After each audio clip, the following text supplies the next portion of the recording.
Mempunyai pusat dan kompleks astronomi Islam tersendiri. Premier Sarawak Datuk Patinggi Tan Sri Abang Johari Tunopeng berkata, pusat tersebut yang terletak di kawasan Pantai Damai merupakan inisiatif Jabatan Mufti Negeri Sarawak dalam membangunkan beberapa pusat astronomi di negeri ini ke arah meluaskan ilmu falak dalam kalangan generasi muda.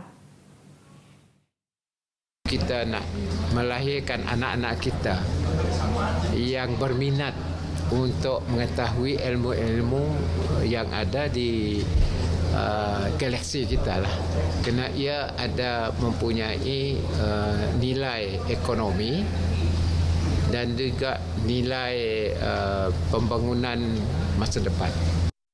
Dalam sidang media selepas melancarkan seminar fatwa peringkat negeri Sarawak di Kuching, beliau menambah ia bakal menjadi pusat astronomi kedua di Sarawak selepas pusat astronomi Islam di Miri yang ditubuhkan untuk tujuan serupa. Menurutnya lagi, dari aspek pengkajian astronomi, Jabatan Mufti Negeri Sarawak giat bekerjasama dengan institusi pengajian tinggi dan antara cadangan daripada kerjasama tersebut adalah untuk mewujudkan kompleks astronomi ke arah menarik minat lebih ramai generasi muda. Terdahulu dalam ucapannya, Datuk Patinggi Tan Sri Abang Johari memberitahu perkembangan zaman dan teknologi menuntut kepada sesebuah fatwa yang berwibawa agar masyarakat dapat melaksanakan kehidupan harian dengan panduan hukum yang tepat. Sehubungan itu, beliau menyeru masyarakat Islam di Sarawak yang mempunyai kemusykilan hukum agama untuk merujuk Jabatan Mufti agar mendapat jawapan yang tepat dan berautoriti. Sebanyak 4 kertas kerja dibentangkan pada seminar sehari tersebut, termasuk fatwa berhikmah Ummah Sejahtera yang dibentangkan Mufti Negeri Sarawak Sahibul Samahah Datuk Kipli Yassin. Sementara itu, Sarawak akan terus melaksanakan projek-projek di bawah kerajaan negeri seperti yang dirancang. Premier Sarawak Datuk Patinggi Tan Sri Abang Johari Tunopeng menjelaskan secara makro negeri ini tidak terjejas dengan langkah penjimatan perbelanjaan awam yang diumumkan Kerajaan Persekutuan, memandangkan kerajaan negeri mempunyai peruntukan sedia ada untuk setiap projek yang telah dirangka. Bukan kita tidak berjimat, tapi kita rasa bahawa kita ada affordability kita ada, sudah dirangka dan peruntukan sudah sedia, kita teruskan. Kalau tidak, ekonomi akan merundung. Orang akan hilang kerja. Jadi untuk Sarawak, kita teruskan jambatan, RTP, semua jalan. Beliau berkata demikian dalam sidang media yang sama di Kuching ketika diminta untuk mengulas mengenai garis panduan penjimatan perbelanjaan awam seiring mengoptimumkan perbelanjaan kerajaan yang dikeluarkan Kementerian Kewangan Jumaat lepas. Ditanya jika kerajaan negeri akan bertindak membantu meneruskan projek-projek kerajaan pusat, Datuk Patinggi Tan Sri Abang Johari berkata ia bergantung pada peruntukan negeri. Tambahnya lagi, jika Kerajaan Persekutuan tampil meminta bantuan daripada kerajaan negeri untuk melaksanakan projek pembangunan, pihaknya bersedia membantu dengan mengenakan kaedah khas bagi memastikan pembayaran balik dilunaskan dengan cekap. Penubuhan pengkalan udara bomba di Kuching dan Kota Kinabalu, Sabah kini masih dalam peringkat mengenal pasti tapak yang sesuai untuk menambah pengkalan unit udara bomba sedia ada iaitu di Subang, Pulau Pinang dan Miri, Sarawak. Timbalan Menteri Perumahan dan Kerajaan Tempatan Malaysia Datuk Seri Dr. Ismail Abdul Muttalib berkata, walau bagaimanapun di Sarawak, pengkalan sedia ada di Miri yang ketika ini turut digunakan oleh Sabah dan Sarawak akan dipindahkan ke Kuching dan tapaknya telah dikenal pasti. Tanpa mengulas lebih lanjut mengenai lokasi tapak berkenaan, Datuk Seri Dr. Ismail memaklumkan setakat ini perbincangan bersama Kerajaan Sarawak juga berjalan lancar. Manakala di Kota Kinabalu, penubuhan pengkalan udara kini dalam peringkat perbincangan bersama Kerajaan Sabah dalam mengenal pasti tapak yang sesuai. Bagi pelaksanaan penubuhan kedua-dua pengkalan udara itu, jelasnya ia akan dilakukan secara berperingkat.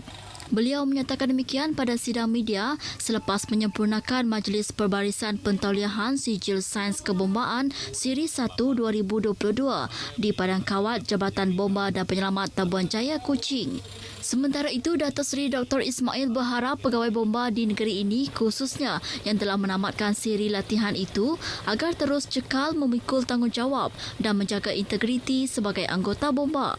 Seramai 108 pegawai bomba mengikuti kursus Sijil Sains Kebombaan Siri 1 2022 yang didedahkan dengan ilmu dan kemahiran kebombaan meliputi teori dan praktikal menerusi 13 modul latihan. Pada majlis itu, Datuk Seri Dr. Ismail turut menyampaikan anugerah pelatih terbaik kepada 3 penerima. Anderson Francis Chan menerima anugerah Menteri Keseluruhan terbaik, anugerah Ketua Pengarah Pertika terbaik diberikan kepada Camelia Kayang Rapi, manakala Muhammad Zulkifli Fakarudin Nuraidi menerima anugerah Ketua Setiausaha Teori terbaik. Tabung Baitulmal Sarawak TBS menerima zakat perniagaan berjumlah 1.8 juta ringgit daripada Lembaga Pelabuhan Bintulu LPB. Cek replika zakat berkenaan disampaikan oleh penolong pengurus besar operasi LPB, Kapten Zakir Han Yusof kepada Yang di-Pertuan Negeri Tun Pehin Seri Abdul Taib Mahmud bagi pihak TBS semasa kunjungan hormat di Demak Jaya, Kuching pagi tadi. Turut hadir menyaksikan penyerahan zakat berkenaan ialah Yang di-Pertua Majlis Islam Sarawak, Datuk Misnu Taha dan Pengurus Besar TBS, Datuk Abang Muhammad Shibli, Abang Muhammad Naili. Terdahulu, Tun Pehin Sri Taib menerima kunjungan hormat daripada Konsul Jeneral Republik Rakyat China di Kuching Yang Baharu, Zing Weiping. Kunjungan hormat tersebut adalah bersempena pelantikan beliau sebagai Konsul Jeneral Republik Rakyat China di Kuching Yang Baharu berkuat kuasa bulan lepas menggantikan Cheng Guangzhong. Dalam kenyataannya, beliau yakin kerjasama dan persahabatan antara China dan Sarawak akan terus membangun pada masa akan datang. Zing turut memohon kerjasama daripada rakyat Sarawak untuk memperkukuh kerjasama yang telah terjalin dalam pelbagai sektor selain mempromosi hubungan erat antara kedua-dua pihak. Kementerian Pendidikan Singapura bersedia bekerjasama dengan Kementerian Pendidikan, Inovasi dan Pembangunan Bakat Sarawak untuk meningkatkan kualiti pendidikan serta memupuk bakat sains, teknologi, kejuruteraan dan matematik STEM di Sarawak. Menurut kenyataan media, program tersebut akan meliputi pertukaran pelajar, program pembangunan kompetensi guru, perkongsian pengalaman lawatan guru Singapura ke Sarawak dan program memupuk minat dan bakat dalam STEM. Kerjasama tersebut dibincangkan dalam satu majlis makan malam yang dianjurkan oleh Menteri Pendidikan Singapura, Chan Chung Sing, untuk Menteri Pendidikan Inovasi dan Pembangunan Bakat, Datuk Roland Sagahwiin, semasa lawatan kerja beliau ke Singapura. Terdahulu, delegasi Sarawak turut mengadakan kunjungan hormat ke atas wakil Majlis Pendidikan Perubatan Bio dan Institut Teknologi Pemprosesan Bio di bawah skop Agensi Sains, Teknologi dan Pendidikan Singapura, juga dikenali sebagai A-Star.